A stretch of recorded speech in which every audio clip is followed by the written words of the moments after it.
ഇവരാണ് ഏറ്റവും smallest micro miniature curve ആണിത്. ബുള്ളാണിത്, കവല്ല. എനിക്കടാ ഓക്കെ, ഇതാണ് ഇവന്റെ ഹൈറ്റ്.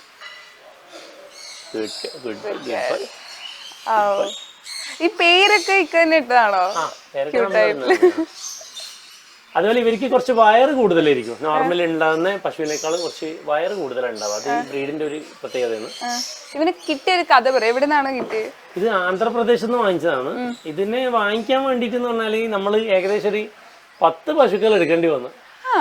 അങ്ങനെയാണ് ഇതിനെ ഞാൻ ഒരാളെ മാത്രം ബാക്കിയാക്കി ബാക്കി എല്ലാവരെയും കൊടുത്ത് അതിൽ നമുക്ക് വലിയ സാമ്പത്തിക നഷ്ടങ്ങൾ ഉണ്ടാവും ഇങ്ങനത്തെ സംഭവത്തിനൊക്കെ. പക്ഷെ അതൊരു വിഷയമല്ല. എന്നാൽ ഇതിന് അതിനേക്കാളും വലിയ സംഭവത്തിന് നമുക്ക് കിട്ടിയെന്നുള്ളൊരു സാറ്റിസ്ഫാക്ഷൻ ആണ്. നല്ല പെറ്റാണ്. ഇവര് നമ്മൾ രാവിലെ ഒരു 7 മണിയാകുമ്പോൾ തുറന്ന് പുറത്ത് വിടും. നാച്ചുറലായിട്ട് അത് മേഞ്ഞ് എല്ലായിടത്തും നടന്ന് വന്ന് ഒരു 11 മണിയാകുമ്പോൾ മാത്രമേ നമ്മൾ ഇതിനെ അങ്ങോട്ട് കേട്ടുള്ളൂ. ഇവിടുത്തെ ഏറ്റവും ഹൈലൈറ്റ് ആയിട്ടുള്ള ഒരാളാണ് കേട്ടോ. എല്ലാവരും വന്ന് ഭയങ്കര കൗതുകത്തോടെ ആളുകൾ നോക്കുന്നത്.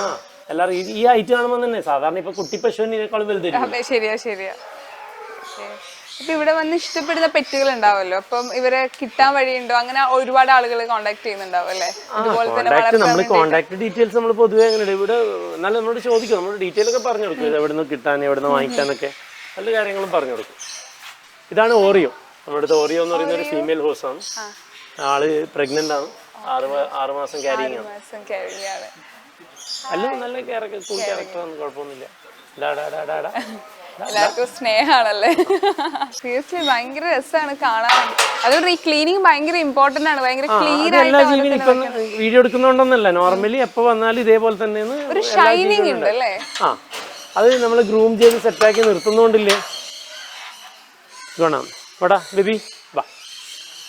നല്ല ഹെൽത്തി ഹോസ് ആണ്, ഒരു കുഴപ്പമില്ല. സുഹറ എന്ന പേര്. ഇത് മിനിയേച്ചർ ഹോസ് ആണ്. സുറ വാ. എല്ലാവരും ഭയങ്കര സൈലന്റ് ആയിട്ടുള്ള. ഇത് മിനിയേച്ചർ ഹോസ്, അത് മിനിയേച്ചർ ഡോങ്കി. അതുപോലെ ഇത് ഡുംബഗോട്ട് ഷീപ്പാണിത്. ഹണീന പേര്. ഹണി ചേട്ടാ, ഈ മൃഗങ്ങളെ അത്രയധികം ഇഷ്ടമുള്ള ഒരാൾക്ക് ഇങ്ങനത്തെ ഒരു പെറ്റ് സ്റ്റേഷൻ സ്റ്റാർട്ട് ചെയ്യാൻ പറ്റും? കാരണം ഒരു കൗതുക ഇഷ്ടമൊക്കെ തോന്നുമല്ലോ. എപ്പോ മുതൽ പെറ്റിനോട് ഇത്ര ഇഷ്ടം തുടങ്ങണം? എപ്പോഴാ പെറ്റിനോടുള്ള ഇഷ്ടം എന്ന് പറയുന്നത് ചെറിയ പ്രായം തൊട്ടേ ഉണ്ട്. ചെറിയ 2ാം ക്ലാസ്സിൽ പഠിക്കുമ്പോൾ തുടങ്ങിയത്. പിന്നെ അത് എപ്പോഴും കൂടെ തന്നെ ഉണ്ട്. സാധാരണ എല്ലാവരും കുറച്ച് കഴിയുമ്പോൾ ഒഴിവാക്കുമല്ലോ. അപ്പോൾ നമ്മളത് ഒഴിവാക്കിയില്ല, ഇങ്ങനെ കൂടെ തന്നെ കൂട്ടി നടന്ന് അത് ഇത്രത്തോളം വളർന്ന് ഇങ്ങനെ ആയി.